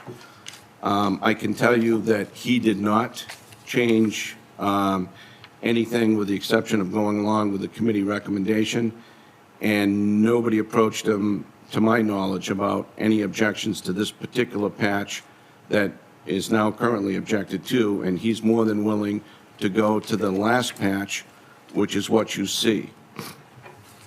Having said all of that, it's not as easy as just changing everything, because when the new town seal is adopted, which I presume it will be at town meeting, or I'm hoping it will be, we have the town seal on facilities, signs, flags, vehicles, uniforms, insignia, patches, stationery, business cards, and I could go on and on. We can't have these things changed overnight. It's going to be too costly, and we're not talking hundreds of dollars. We're talking thousands of dollars, and when we're trying to penny pinch every dollar, it just makes no sense to change this in a rush mode. However, I do understand that patch worn by the Mashpee Police Department has drawn some objections. So there is a commitment in the procedures that you have been distributed that says that that patch will be expired and replaced by no later than June 30th, 2023. Why June 30th? It's consistent with our fiscal year. And all other items, whether it be any of the items that I just previously mentioned, they'll all be replaced within a reasonable period of time, but within budgetary constraints. If we can afford it, we're going to change it. And as it needs to be replaced or repaired, we're going to obviously go to the new seal. Otherwise, it's going to take a little bit of time, with the sole exception of the patch that is being objected to. That will be changed by no later than June 30th, 2023. And if that's acceptable to the board, then I think everybody's happy, because I met with the lead petitioner and I explained all this, and she was happy at the time. I don't know where she is today. Perfect. I think that's perfect. Any questions about that? Thanks for the history lesson, too. Yeah. Well, it just doesn't matter dollars. If the police officer's patch on the shoulders were to be different from the lettering on the vehicle, would that be a problem? If it were, say, Mashpee, Mashpee Police? I'm not sure that I understand the question. No, artwork, just Mashpee Police Department. Oh, he's saying for On the the town, instead of doing the town seal on the doors of the vehicles, just have Mashpee Police put there instead of the town seal. Oh, I'd love to put that seal on the door. I mean, I think it. Well, it was the dollars that. No, it's not going to be replaced until we replace the vehicles, but we replace them every 3 years. Okay. And then when we need to order stationery, that's when the stationery will be ordered with the new seal. Right. It Why do will we be order? done in phases. Why do we but- order stationery? Why can't you just program the printers to spit out the seal when you print a letter? To be perfectly frank with you, there is a very noticeable difference in quality. Not if you do it well. Most places don't. I mean, you may be in that last place on earth that actually prints its stationery and uses it up. I mean, if maybe you we feel are. strongly about it for yours, then you can keep the stationery. But can we, for most of the stuff that gets printed in this town, nobody's sitting there feeling the embossment on their on the He got thing. zinged on sewer, so he's got to come back. I've only just begun with you. We're going to talk tomorrow morning. All right, all right. I mean, seriously, nobody prints stationery anymore. Okay. To be continued. Anything else? Is the board generally okay with the Yes. We're timeline? fine with that. Amazing. I make a motion, we accept the timeline and the procedures laid out by the town manager, Second. even though he's being difficult tonight. All in favor? Aye. Aye. Aye. That's good. Thank you. Okay. Old business. Because of the time restraints, can we wait to finalize the annual town meeting warrant in 2 weeks? We can do it all in Yeah. 2 weeks All all at in once. 2 weeks? We 'cause we we'll have to do it in 2 We weeks. have to do it, right. I just think because of the time and the things that we need to be brought forward, that would be better. Okay, additional topics, so liaison reports. Nothing at this time. Not at this time. I can bring up the assembly, so I don't know what's gonna happen on the assembly and the ARPA funds. I think, there's a lot still happening, so, To be continued. it certainly is, but there are members, the delegates that are stepping off until they get a clarification from the Attorney General's office. And Mark Forrest has been asked to sit down at this stage as a result of the. Has that affected you? Huh? Has that affected you? Well, I have a letter from town council telling me that I'm fine, because I don't see a conflict at all. So, but there's a lot of controversy going on, so it's gonna be interesting to see what happens. But and I meant to mention it to you, the last few days, last week it was part of my questions. There's some people that are, they don't know if there are gonna be more people asked to recuse themselves or, not get into the vote. And I'm thinking to myself, if that's the case, maybe we should freeze the vote. I mean, I'd rather freeze the vote than lose the vote, knocking out the big numbers, so that I just think that might be the smart thing to do until we get clarification from the lawyers, the Boston attorneys, and we wait till everybody's cleared, one way or the other. I hate to do it, but I don't want to lose those ARPA funds. I do not. I don't want to cut them back. I want to get as much as we possibly can. I think we deserve it. I think we need it. I think a lot of the towns are standing with me at the assembly, but it's a little frustrating at this point. But the math is, if they succeed in knocking those assembly members who are selectmen off the ability to vote, there's an insufficient remaining number of assembly delegates to override a commissioner's action. So basically, once that happens, the assembly, for all intents and purposes, ceases to exist. Yeah. And it's the unilateral decision of the two county commissioners who are not conflicted out. So, you guys each have your competing lawyers that have been at each other's throats now for months. Oh, yes.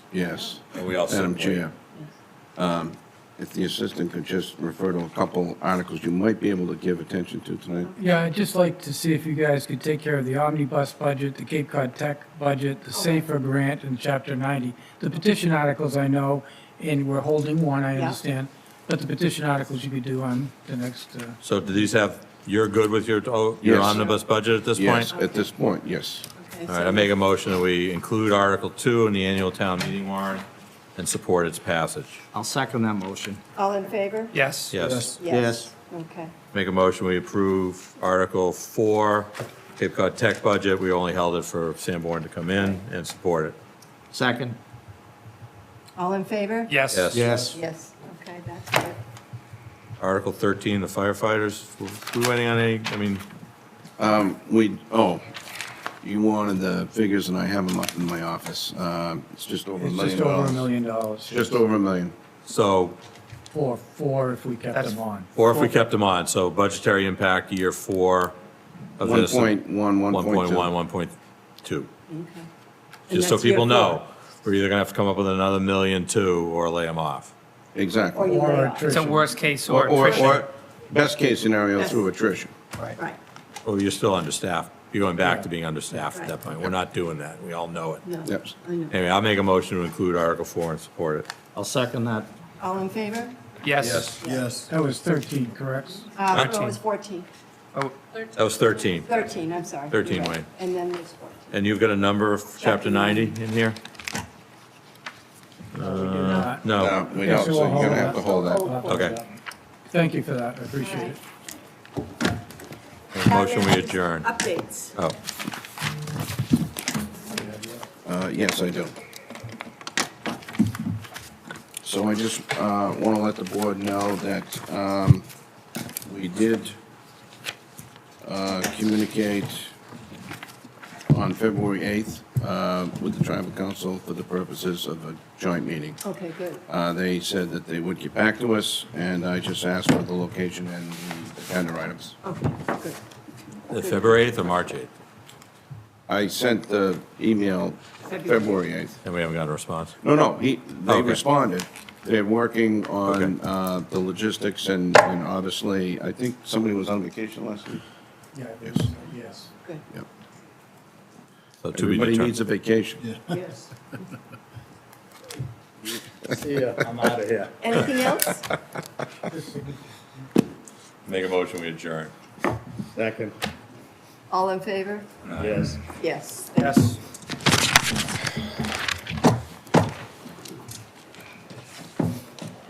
Literally, I'm out of here. I'm going to Colorado. Where you going? Tomorrow morning. Colorado. Colorado. Tomorrow morning. My son's 40th birthday. Nice. Tomorrow? How long are you there? Huh? How long are you there? Till next Monday.